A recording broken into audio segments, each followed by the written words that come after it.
Hello दोस्तों, welcome to कंकावटी fashion. आज मैं आपके लिए फिर से कोटी वाला 3 पीस कॉन्सेप्ट में वेस्टर्न में लेके आया हूँ। पूरा पीस हैंड का वर्क रहने वाला है।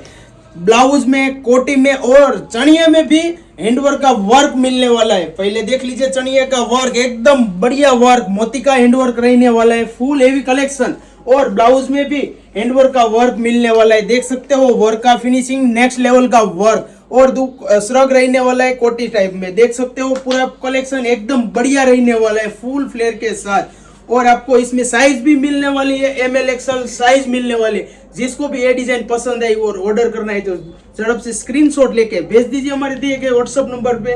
ऑल इंडिया शिपिंग हमारी फ्री रहने वाले है। फैब्रिक की बात करूँ तो प्योर फैब्रिक रहने वाला है, बात ही ना पूछो, ऐसा कलेक्शन रहने वाला है। आपको पसंद आया तो कमेंट में लिख दीजिए आपको कैसा लगा ये पीस, और ये वीडियो ज्यादा से ज्यादा लोग तक शेयर कर दीजिए, वो भी ऐसा कलेक्शन का ऑर्डर कर सके। Thank you.